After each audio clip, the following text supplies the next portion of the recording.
Novembro chegou e a gente muda a cor, né? Saímos do outubro rosa pro novembro azul.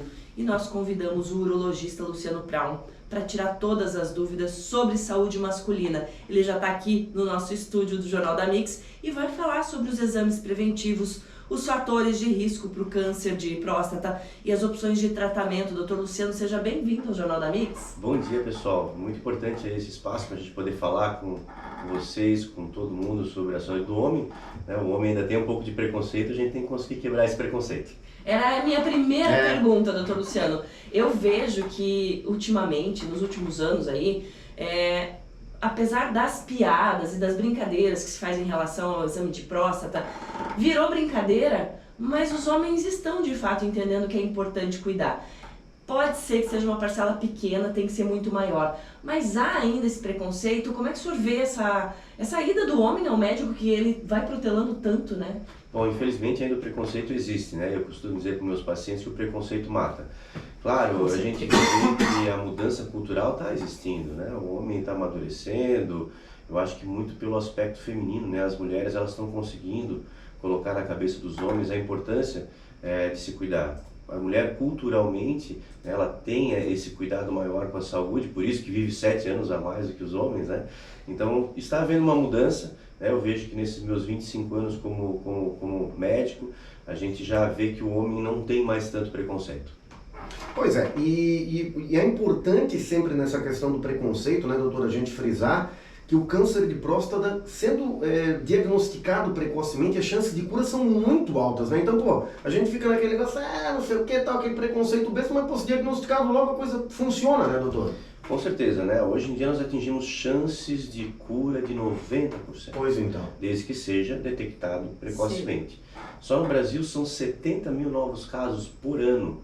20 mil homens perdem a vida. Um homem a cada 30 minutos, infelizmente, perde a vida em decorrência do câncer de próstata. E uma doença que nós temos uma chance tão grande de curar, a gente não pode negligenciar, a gente tem que procurar o médico, a gente tem que fazer os exames preventivos para que a gente consiga ir atingir esses níveis tão bacanas aí de cura. Agora, uma coisa que eu já vi uma pessoa que estava passando pelo câncer de próstata e o que eu levei de lição para a vida é: você não tem ideia do que é passar por esse câncer, que só um exame teria salvo a sua vida. Qual é a condição do paciente até, enquanto esse câncer evolui, o que ele precisa fazer? Porque essa pessoa em questão usava aquela bolsa de colostomia e tal. É uma vida muito ruim. Com certeza, se ocorre, né, o diagnóstico tardio, vamos dizer assim, né, os tratamentos eles são muito mais agressivos. Mas graças a todas as campanhas, graças ao Novembro Azul, é muito difícil, né, a gente pegar casos como a gente pegava antigamente, de casos, né, com metástases à distância. Hoje em dia isso é muito raro, graças a Deus. Mas o paciente não pode deixar de entender isso. Para não ter esse sofrimento que tu acabou de falar, nós temos que realmente fazer os exames preventivos, a gente tem que procurar o médico. E a gente tem que mudar um pouco essa cultura, né, do homem só procurar o médico aos 45, 50 anos.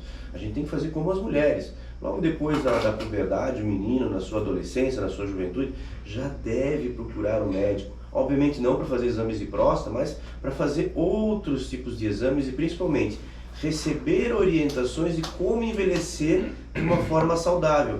Que muitas vezes o pai e a mãe têm um pouco de dificuldade de passar isso para o adolescente não escuta muitas vezes o que os pais falam, e o médico, às vezes falando, isso faz com que esse adolescente tenha bons hábitos de vida para conseguir chegar à vida adulta e envelhecer com qualidade. Pois acho que é importante daqui a pouco a gente falar sobre os hábitos também de qualidade, doutor, mas a questão do diagnóstico, porque tem aquele exame de sangue que é feito PSA, né? E tem o exame de toque. Como é que funciona? Porque muitas vezes o pessoal comenta, se você tem um histórico na família, vamos começar o exame de toque antes. Se você não tem histórico PSA até uma certa idade, como é que funciona essa questão de idade, doutor? Legal, muito bacana essa pergunta. Assim, a Sociedade Brasileira de Urologia, ela preconiza que se inicie a realização do preventivo da próstata aos 50 anos. Se a gente tem histórico familiar, se a gente tem maus hábitos de vida, raça afrodescendente que tem uma maior chance de câncer, né? Pacientes que não têm o hábito de praticar atividade física devem começar um pouquinho antes, aos 45 anos. Mas frisando que eu já tive pacientes de 38 anos com câncer de próstata e só conseguiu detectar porque ele fez o PSA aos 38 anos. Então o PSA é um marcador tumoral, ele é um exame de sangue super simples de se fazer, que vai detectar se existe, né, alguma possibilidade desse paciente ter câncer. E daí vai começar todo o processo de investigação, né, o exame de toque, extremamente fundamental ainda nos dias de hoje, que pode tirar a dúvida, né, se esse aumento do PSA é por um tumor benigno, é por um tumor maligno, é por uma infecção, porque o PSA não se eleva somente no câncer de próstata. Então a gente vai conseguir, junto com o paciente, ter essas informações para chegar no diagnóstico cada vez mais cedo. A gente está conversando com o urologista Luciano Braun sobre o Novembro Azul, a importância da prevenção e do diagnóstico precoce do câncer de próstata. Doutor Luciano, o senhor citou alguns fatores de risco, raça, idade, enfim.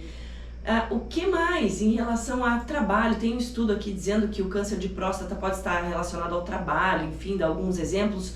O que de fato pode, mesmo que a pessoa tenha ou não casos na família, tenha alguma propensão, que pode sim ser um fator de risco para desencadear essa doença? Legal. Nós sabemos que a maior parte dos cânceres, inclusive o câncer de próstata, eles têm alguma origem genética, mas somente 10% dos casos têm origem genética. 90% dos casos têm origem comportamental, ou seja, são os hábitos, são as atitudes que nós temos que levam a maioria dos cânceres.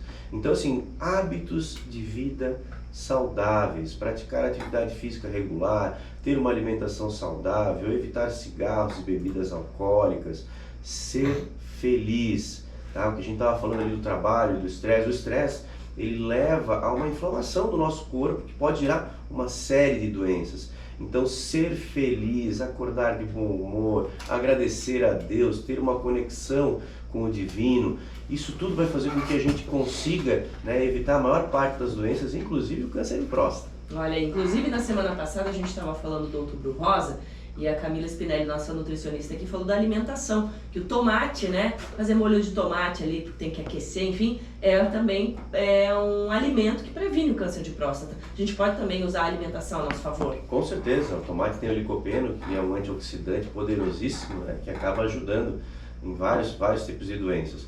Mas o mais importante não é só a alimentação, é esse contexto de várias coisas juntas que vão fazer com que a gente consiga ter essa vida mais saudável, consiga se prevenir e, se acontecer de ter a doença, né, ter o diagnóstico precoce. A gente não pode esquecer disso. Agora, doutor, o senhor comentou a respeito da atividade física, né? E a gente sempre comenta aqui, a gente sempre traz uma nutricionista